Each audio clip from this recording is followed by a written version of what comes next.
Hola oyentes de Radio Sefarad y bienvenidos nuevamente a esta edición semanal del Revista de Medio Oriente, siempre de la mano de Maya Gabriel desde Boston. ¿Qué tal, Maya? Muy bien, Jorge, ¿cómo estáis en Madrid? Muy bien, recordamos a los oyentes que todo lo que comentamos aquí aparece y ampliado en las páginas de revistamo.org, en esta web de la Revista de Medio Oriente que pertenece a la organización Cámara, de la que hemos hablado en muchas ocasiones, pero hoy tenemos un tema inevitable y justamente no tiene que ver exactamente con Medio Oriente, sino con el propio Estados Unidos, ¿no? Sí, tiene que ver con Estados Unidos y de alguna manera algunos han conseguido que tenga que ver con Medio Oriente y ha sido este atentado, este ataque en la sinagoga en Pittsburgh, que se ha cobrado la muerte de 11 personas y que ha sido, pues como puedes imaginar, en la comunidad, las comunidades judías en general y no solamente las comunidades judías en Estados Unidos, pues ha sido impactante. Y no han tardado muchos los análisis, incluso hay alguna gente que había un tuit completamente inmundo de una periodista que decía: espero que el movimiento de la embajada de Trump a Jerusalén, donde ni siquiera vivís, haya valido la pena. Es decir, como estamos lamentablemente viendo, y en Estados Unidos cada vez más, pero yo creo que no es un caso solamente norteamericano, no es solamente de Estados Unidos, la utilización con fines políticos del crimen. Entonces, pues ha habido un montón de medios, obviamente medios vinculados. Digamos, vamos a ponerlo de una manera muy cruda, Jorge, si me lo permites. Te lo permito. La gente de izquierdas estaba muy contento que el asesino fuera de derechas, y los de derechas han dedicado a explicar que no tiene nada que ver con el discurso de la derecha. Básicamente esto es lo que ha sido, en vez de lamentarse, en vez de parar, en vez de reflexionar, pues lo que hemos tenido son muchísimos artículos explicando que si Trump es culpable del atentado, y cuando, por cierto, hay que recordar que el terrorista, vamos a llamarlo terrorista porque creo que responde completamente al marco, era anti-Trump, pero esto es un pequeño detalle que ¿para qué nos vamos a detener en ello? Aunque al principio las primeras noticias decían que era una supporter, alguien que... No lo era para nada. De hecho, odiaba a Trump por entre otras cosas, por apoyar a los judíos, a los que culpaba también de haber permitido la entrada de musulmanes. Es decir, estamos hablando de una persona que lo que tiene es puro odio, y todo lo que han estado haciendo los medios es intentar justificar ese odio, porque no deja de ser una justificación.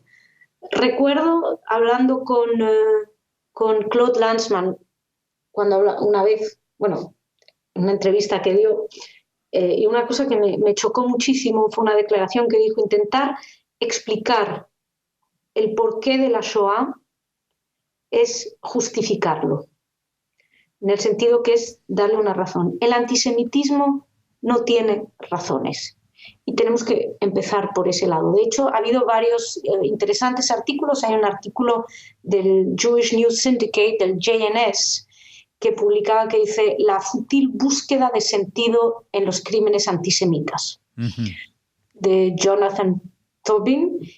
Un artículo muy interesante. Dice que lo que él viene a decir es que cuando algo terrible ocurre, lo primero que hacemos es buscar justificaciones, porque lo irracional, lo horrible, lo podríamos digerir mejor si tuviera un sentido. Y que lo más difícil es entender que la vida y el horror no tienen sentido. Y creo que eso es lo más importante. La matanza en esta sinagoga, es importante entender que no tiene sentido y que surge del odio. Se puede hacer, obviamente, un análisis respecto a lo crispado que está la sociedad. Y la sociedad está profundamente crispada, y en ese sentido sí que es cierto que Trump forma parte de esa crispación, pero no lo veo como causa, sino como consecuencia de una crispación.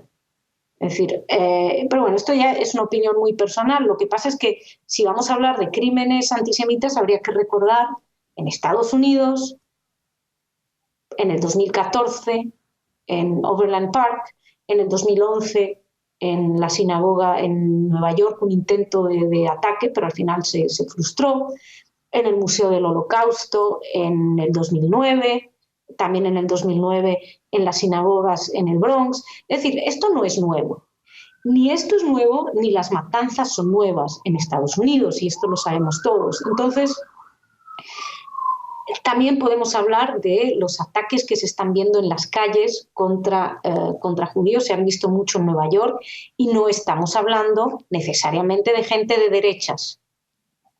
Es decir, insisto, vuelvo al artículo de Tobin, del JNS, de lo que es fútil, buscar un sentido a lo que es un crimen. Entonces, en ese sentido, esto es lo que ha ocurrido mayormente con los medios, que han buscado justificarlo dentro de su planteamiento ideológico. Uh-huh.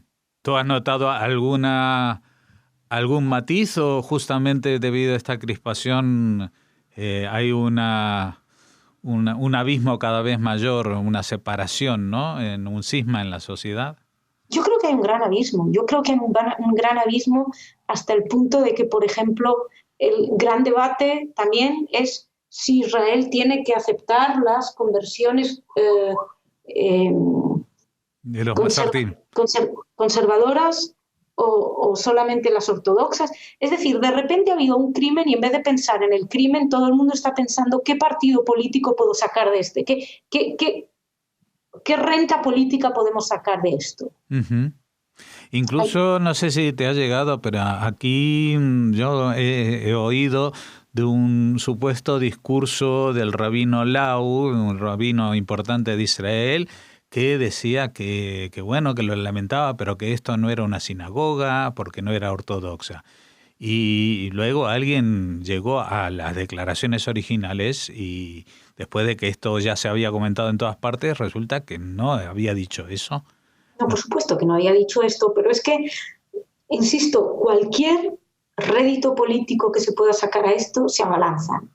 Mira, estaba viendo otro artículo que también recomiendo, que estaba en el Jewish Journal, que dice, cry, don't politicize. Es lloren, pero no hagan política de esto. Hice 9 comentarios de la masacre de Pittsburgh.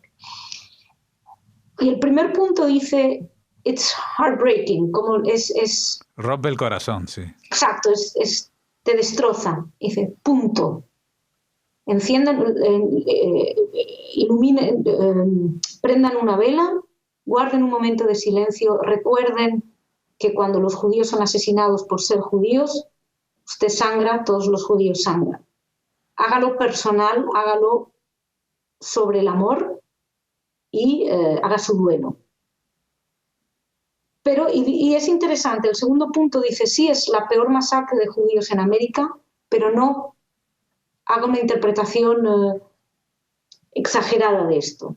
Es probablemente sobre todo una coincidencia. Algunos asesinos son más exitosos que otros, y este no es el primer asesinato, es el intento de asesinato. También dice que América, en el punto 3, dice, América no cambió ayer, no cambió para los judíos, no para los americanos. Los asesinatos en masa en Estados Unidos de este tipo son recurrentes. Puede ser en un colegio, puede ser en una universidad, en un club gay, en un concierto de rock, puede ser en una sinagoga. Entonces, esta vez le ha tocado a los judíos ser las víctimas. Luego me interesa mucho, porque se habló mucho aquí, que si Trump había dicho que tenía que haber seguridad en las sinagogas. Y aquí había una gran indignación. ¿Cómo puede decir Trump semejante barbaridad? Jorge, tú que vives en España, que vienes de la Argentina, ¿te choca tanto que haya seguridad en las sinagogas? No solamente que no me choca, porque aquí en España siempre hay seguridad en todas las sinagogas, en todos los colegios, en todos los centros judíos, porque si no, no podríamos estar seguros, sino que yo, que tengo unos cuantos añitos, recuerdo y puedo contar que en Argentina, hace 45 años, nosotros los chicos de 18 años montábamos la seguridad porque la policía no nos sentíamos suficientemente protegidos por la policía contra los ataques antisemitas. En ese caso había bandas que se llamaban Tacuara, que Siguen estando e incluso, digamos, en periodos anteriores estuvieron muy cerca del gobierno igual no cometían actos como en Estados Unidos con rifles de asalto y que esto que lo otro, pero sí que venían con cadenas a pegar a los judíos. Y siempre los colegios judíos, las sinagogas judías siempre han contado con seguridad y cuando no la tienen del Estado, la organizan ellos mismos. Recordemos cuándo fue, hace unos 2, 3 o 4 años, el atentado contra la sinagoga en Dinamarca, Sí. que el que murió era justamente el encargado de seguridad, un chico israelí que estaba cuidando en la puerta, porque en Dinamarca también se consideraba que el país era seguro y que no hacía falta movilizar las fuerzas de seguridad.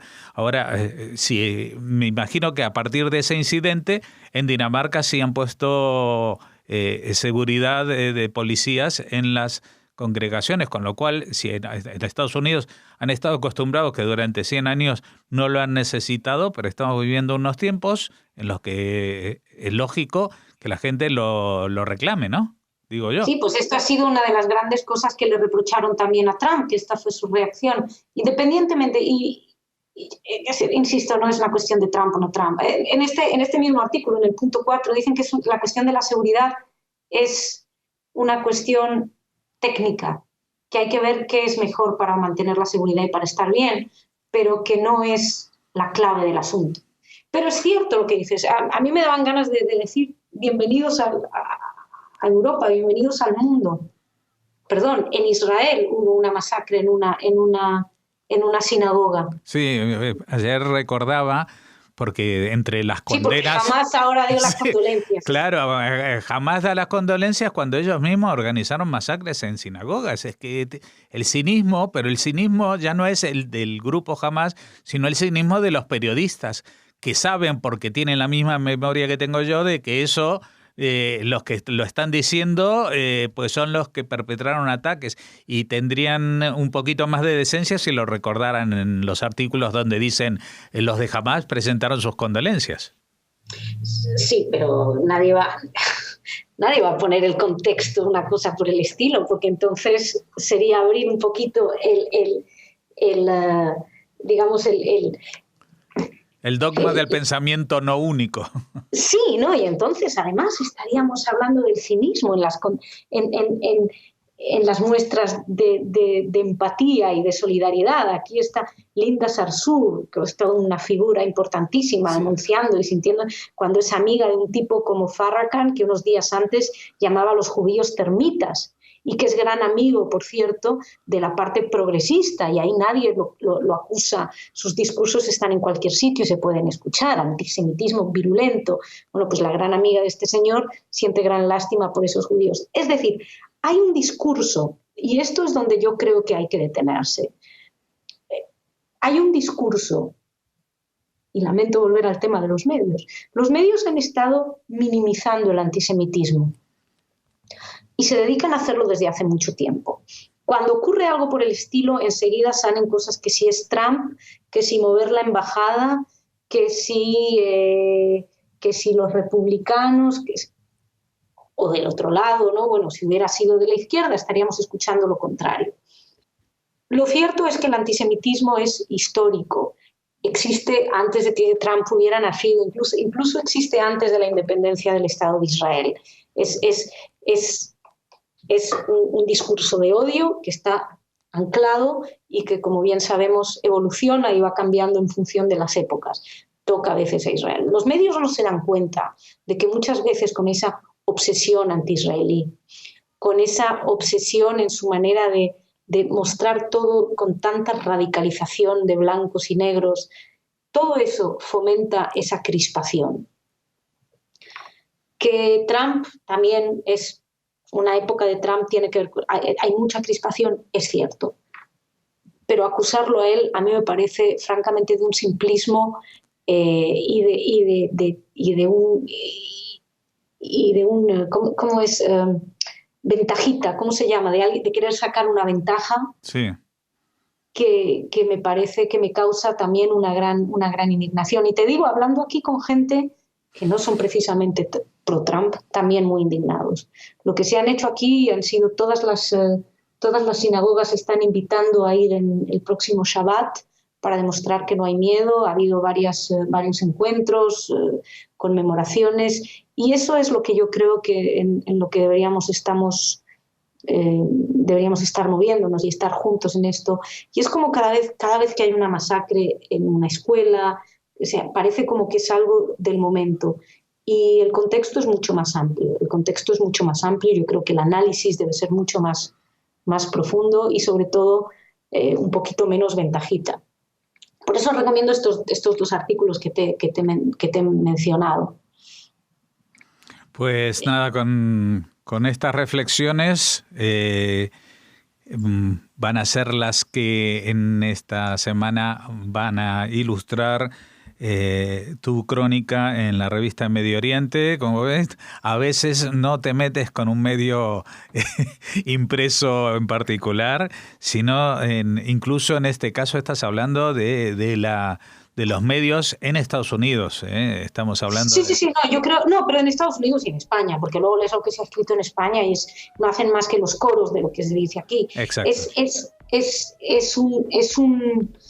A mí me parece que es una vez más la muestra de que el periodismo en general no está cumpliendo la labor. Uh-huh. Porque intentan decir, vamos a analizar la situación, dices, fantástico, es culpa de Trump. Dices, no, hombre, espero algo un poquito más profundo, espero que me hagan unos análisis de los atentados anteriores, de dónde surge, es decir, un poquito más que algo tan simple. Ya.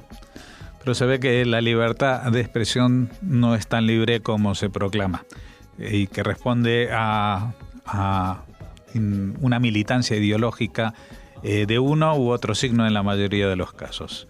Pues gracias, Masha, y volveremos a encontrarnos la semana que viene. Esperemos que en un contexto mucho más relajado y volviendo un poco a nuestra rutina habitual del despropósito de la cobertura periodística sobre Medio Oriente. Un abrazo grande.